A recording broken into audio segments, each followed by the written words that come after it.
Bila ada yang mengutip hadis Nabi SAW yang menyatakan bahwa batal sholatnya seseorang bila dikerjakan sambil menahan kentut, menahan kencing, atau menahan buang air besar.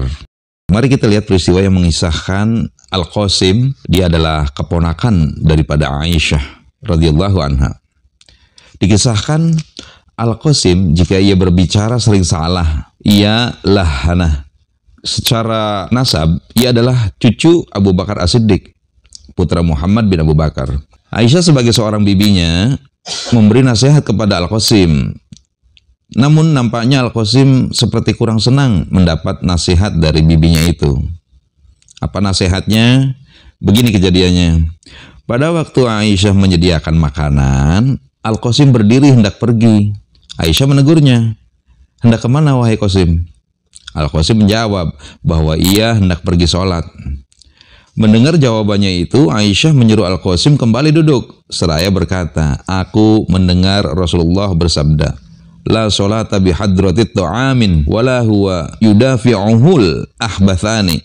Tidak ada sholat bagi orang yang di hadapannya ada makanan. Maksudnya bertemunya dua kepentingan antara orang yang hendak mendirikan sholat lalu di depannya sudah terhidang makanan, atau pada saat ia diganggu oleh dua ahbathan, yaitu hendak buang air kecil atau buang air besar. Hadis riwayat Muslim. Berkenaan dengan hadis tersebut, pada beberapa hadis lain juga diriwayatkan oleh Imam Al-Bukhari juga Imam Muslim. Antara lain terdapat keterangan tambahan. Idza quddimal asya'u fabda'u bihi qabla an tusallu maghriba. Apabila didatangkan al-asya, maka dahulukanlah dia sebelum engkau sholat maghrib. Hadis riwayat Bukhari. Pada hadis ini terdapat kata al-asya'u yang artinya makan malam. Kemudian juga qabla an tusallu maghriba, sebelum engkau sholat maghrib. Selanjutnya dalam hadis riwayat At-Tabrani dan Ibnu Hibban terdapat keterangan wa ahadukum sha'imun, dan kebetulan salah seorang dari kalian sedang berpuasa. Demikian diterangkan dalam kitab Fathul Bari. Maka berdasarkan keterangan-keterangan tersebut, kita bisa mengambil kesimpulan bahwa larangan sholat di dekat makanan itu ialah bila ternyata makanan tersebut dihidangkan dan disiapkan untuk kita, bukan untuk orang lain. Serta kita punya alasan dengan keadaan perut kita yang sangat lapar disebabkan oleh berpuasa atau sebab-sebab lainnya. Maka dalam hal ini Abu Hurairah dan Ibnu Abbas mengambil pengertian sebagai berikut. Terus saja kita makan agar nanti dalam sholat kita tidak terganggu atau tidak khusyuk. La naqumu wa fi anfusina syai'un. Kita tidak berdiri meninggalkan makanan ini, sedang dalam hati kita ada sesuatu keinginan yang sangat terhadap makanan itu. Oleh karena itu adalah wajar bila pada umumnya para ulama memasukkan hadis ini masuknya dalam bab khusyuk. Sebab kenapa? Sebab sholat dengan menahan dua akhbathani tentu tidak akan menambah khusyuk apabila kedua akhbathani itu mendesak dengan sangat dan sangat keras, yaitu kebutuhan hendak kencing atau hendak buang air besar. Kata yudafi itu mengandung pengertian mendesak dan juga bisa berarti menahan, dan tidak akan dipergunakan kata kerja atau fi'il serupa itu bila keadaannya tidak mendesak atau tidak sangat keras. Adapun bagi orang yang terdapat gangguan dalam pencernaannya kemudian meragukan tentang dirinya apakah tadi kentut atau tidak, atau artinya buang angin atau tidak, maka dianjurkan agar meneruskan sholatnya saja bila bingung seperti itu, selama tidak ada indikator yaitu terdengar suara atau tercium baunya dari buang angin tersebut.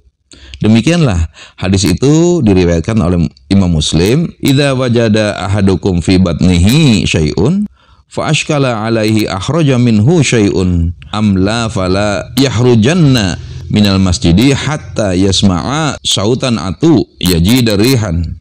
Apabila salah seorang dari kamu mendapatkan sesuatu dari perutnya, kemudian dia meragukan dirinya apakah ada yang keluar atau tidak, maka janganlah ia keluar dari masjid sehingga ia mendengar suara itu atau dia mendapatkan baunya tersebut. Hadis riwayat Muslim. Hadis ini sanadnya sahih.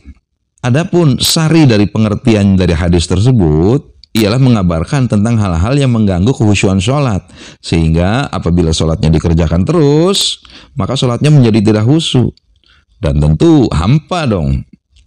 Keadaan itu serupa dengan orang yang bercakap-cakap pada saat imam berkhutbah Jum'ah. Maka tentulah dalam hal ini sulit untuk mendapatkan keterangan bahwa sholat Jumatnya itu batal. Tidak batal, cuma menjadi sesuatu yang sangat merugi. Nah, demi ketentraman hati, sebagaimana termaksud dalam hadis tersebut, dianjurkan bila terasa ada desakan ahbathani, yaitu BAK atau BAB, buang air besar atau buang air kecil, yang mengganggu kekhusyuan sholat, usahakan agar terlebih dahulu diselesaikan urusannya. Jika ditakdirkan hal itu terjadi di tengah-tengah sholat, maka tidak terdapat larangan untuk menangguhkan atau memutuskan sholat. Kemudian diulangi lagi agar benar-benar dapat dilakukan dengan khusyuk. Serupa dengan itu, kita lihat analoginya adalah anjuran atau perintah bila hari panas atau cuaca sangat terik, sholat bisa ditangguhkan menunggu udara sejuk. Tentu masih dalam wilayah waktunya ya. Nah, ini maksudnya terkait dengan sholat zuhur, sebagaimana dinyatakan dalam hadis, idza shtada harru fa'abridu bis sholat. Bila panas sangat terik, maka tangguhkanlah hingga sejuk. Muttafaq alaih. Apakah bila tidak abrod atau tidak menunggu dingin, sholat itu tidak menjadi sah? Tentu tidak dapat difahamkan seperti itu.